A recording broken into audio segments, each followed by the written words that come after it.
I'm James Gibney, the Executive Chef of the British Beer Company, and today we are in our Westford pub in Littleton, Mass. Well, a couple of things we've got going on. Pumpkin, of course, you're seeing them everywhere now. Colours of fall, the leaves are changing, so with that, the colours of our food and the flavour of our food changes. So the pumpkin bisque, first thing we'll do is we'll bring in cases of these small soup bowl pumpkins or sugar bowl soup bowl pumpkins, and we'll go through those and hand select the ones that we want to serve the soup in. We put those to one side, and then any that are irregular shapes, we cut those in half, along with sugar or pie pumpkins, which are slightly bigger. Scoop out the insides, the seeds, the pulp, and then we make up our own pumpkin spice with light brown sugar. We season the inside of those pumpkins, and then we put them in the oven and we roast them for about an hour and a half. With the skin on, then we'll take the pulp and the seeds and we add vanilla to that, and we make a vanilla pumpkin broth or stock. Once the pumpkin's roasted and it's nice and tender, you just take a spoon, scoop out the inside of the pumpkin. That goes into a pan, and then we strain the vanilla pumpkin stock into that, and then we just slowly simmer that with a little bit of heavy cream and a little bit more brown sugar and spice, and we just bring that all the way down to we've got this beautiful smooth bisque, and that tender pumpkin just starts to melt in the bisque as it cooks down. And then we'll keep that warm in the kitchen. And then the soup bowl pumpkins, we'll season those with our pumpkin spice, take the tops off, take the scoop out the inside and save that for more stock, and then we'll slowly roast these until they're just tender. And then to order, we'll pop these back in the oven to warm them up, and then fill them full of piping hot bisque. And again, our garnish goes on there, and we finish it with just a little bit of that pumpkin liqueur syrup. This gives it that extra kick, that extra sweetness. These are very, very popular. We've been doing these now for about 2 years, and typically you send 1 or 2 out, and then that's what you're going to be doing for the rest of the night, is sending out pumpkins. We've taken bangers and mash and a side dish that's very traditional back in England called bubble and squeak. Everything we do is variation on a theme. So what we do is we take mashed potato, our cheddar mashed potato, and we do shredded sauteed cabbage, rendered bacon lardons, a little bit of salt, pepper, garlic, fresh chopped parsley, and sauteed carrots, shredded carrots. We basically fold all that into the mashed potato, and then to order we take that and we put it on a skillet, and we cook it on a skillet almost like a hash, but we'll form it back together, so you kind of have this charred, toasted, mashed potato cake, and inside's bacon and cabbage and herbs and spices. And you can make that up. I make it at home for my kids, and I make it up for breakfast. Typically what a lot of people will do is take the leftovers from Sunday roast in England, so take mashed potato or roast potatoes and leftover cabbage and carrots and whatever the veg was.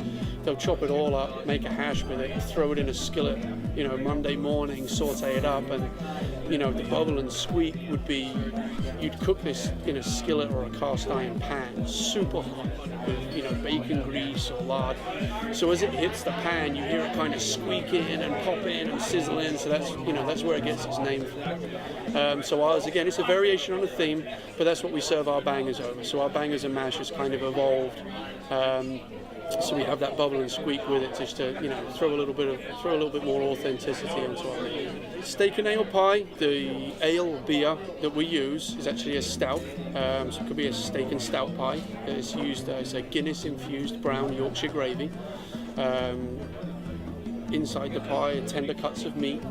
We have steak tips on our menu. We have flank steak on our menu, which is like a flat meat. So any of the trimmings that we have from that meat, nice big chunks. We saute those off, olive oil, garlic, salt, pepper, thyme, rosemary, and then in here we have carrots, of course the gravy, some garlic, onions, and that simmers for about an hour. And then we take that mix and fold it into a flaky crust. Our pies are what's known at home as a raised crust pie. So a lot of people are used to pot pies. So you have your crock or your baking dish. The pie filling will be in the middle like a stew or a thick soup, and then we top it. It's a pot with a pie crust on top. But when we bake them, pastry starts to cook and they rise up out of it, which gives us this nice, you can see this pie here is nice 2-inch. It's this huge raised crust pie, and this is, again, we're talking about comfort food, we're talking about tradition. In England, you have pie and ale houses, famous brewery Fuller's, and we have Fuller's beer in every single one of our pubs. So again, it's taking some of that tradition, bringing it here to the States and into our pubs, for all of you guys to come and enjoy. Pizza's big sellers in a lot of our pubs. We have 16 signature pizzas, from our pepperoni all the way through to the North End. This was from a chef that I work with every day at the BBC, and he put this pizza together and named it the North End Pizza. This pizza, we have a traditional pizza crust, tomato sauce, garlic, fresh broccoli, Roma tomatoes, and grilled chicken. We have more pizza crusts than a lot of people out there. One of the big things that we feature on our menu is gluten friendly. To go along with the gluten free and this traditional crust, as we call it, we also have multigrain, and now we have a signature beer crust that's made for us from the same company that we get our other dough bases from, and it's a beer infused pizza crust. And we were talking earlier, when you're cooking this pizza, the kitchen is, you go back there and it's like, who's drinking a beer back there? The kitchen just reeks of beer. It's almost like somebody's brewing beer back there. And when it comes out to the table, you can, it's not, okay, it's infused with beer. You're eating a beer infused crust, because you just sit down, it smells like this warm beer brewing in front of you. We have our own pizza boxes, so you can call ahead or just come into the pub, have a beer, and wait for your order. We've got a lot of pumpkin beer on the table now. We have a Shipyard Pumpkin Ale, which is probably the most popular pumpkin beer by now. I think everyone knows Shipyard Pumpkin. We also have a Southern Tier Pumpkin, which is like a smashed pumpkin. And a lot of these pumpkin beers, some of them you'll get more notes of pumpkin spice. It's more kind of, okay, it's a pumpkin beer, but it's more like a seasonal type beer. You're like, oh, I've got the flavors of this season, so nutmeg, cloves, star anise, cinnamon, nut, and then these other beers have a very intense pumpkin flavor. So it's been brewed with like a pumpkin mash. There's like somebody's stood there and cooked up pumpkins and thrown it in the beer to brew it. So Southern Tier Smashed Pumpkin, Shipyard Pumpkin, and then right here we have a flight of pumpkin beers that we're pairing up with our dessert, with the pumpkin dessert. And you can go in, and it varies in our pubs. Some pubs have 3 pumpkins on draft. Westford here today, I think we have 4 or 5 different pumpkins here, and they're going to change as we go. So, Shipyard will probably be a staple, Southern Tier will be a staple, and then many of the others are limited releases. So, they'll bring them in. One of these beers is called Rosemary's Baby. Come in and try it, and you may get a sample or a full pint of the beer. On the dessert trio here, what we've done is we've just gone for like a tiramisu mousse that's infused with the pumpkin. So it's a pumpkin tiramisu. Then we have a very cute mini pumpkin pie, whoopie pie. And then right at the other end, we have a pumpkin ale infused cheesecake. And that will be a straight vanilla cheesecake in with the custard mix that they've put in there. They'll have made a pumpkin ale custard and fold it into the cream cheese mix before they bake it. And then to finish it off, we've got our candied walnuts, candied pumpkin seeds that of course we've saved from our local pumpkins. We've got our cranberries that are candied, and then the pumpkin liquor sauce on there. So this dessert is very pumpkin-y, very seasonal, very sweet, really puts you in the mood, gets you ready for November, gets you ready for Thanksgiving. With pumpkin beers, there's, our bartenders are coming up with beer cocktails, so they may take a little bit of beer, and then they'll take, some kind of liquor, like chocolate coffee liqueur, that you can have along with your pumpkin beer. So again, it's almost like having pumpkin pie and a warm Baileys or something all at once, but it's in a beer.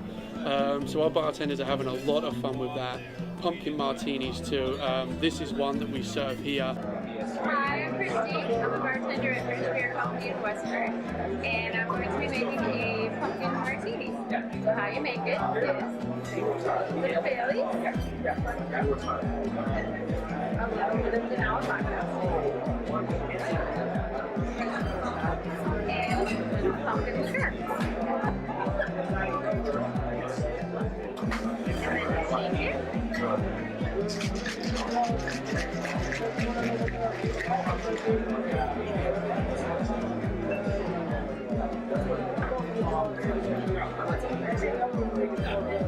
That is a delicious pumpkin.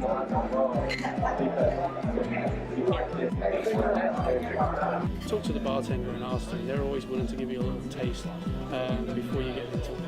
We're not a bar, even though we have a bar and we serve drinks. We're not a restaurant, even though we have tables and chairs, a hostess and food. We're not a sports bar, even though we have televisions and we play sports. Again, we're a pub, we're a public house. We're a place to come, eat, drink, converse, have a laugh, drown your sorrows. Whatever it may be, you've got your own reason for coming to the BBC. And as the chef of the BBC, whatever season it is, you know, I can cook whatever I want. So they were talking to me in August, and James, when are we going to see pumpkin specials? I'm like, pumpkin? Well, when they're grown, I'm sure I'll get them to you. But again, it's just the freedom. It's fun. It's not stale. You know, we're in the Westford pub now. We're filling up for lunch. It's Friday. It's not going to stop. We're going to continue to go. It's a beautiful full day. The patio is still open. We haven't got to that, you know, oh, it's the first week in September, close everything down. You know, there's something here for everybody. There's always something new for me. So it's never stale. It's fun. I come to our pubs all the time. I bring my family. I bring my kids here. It's not a job. It's do I own every pub in the company? No, but they are all my pubs.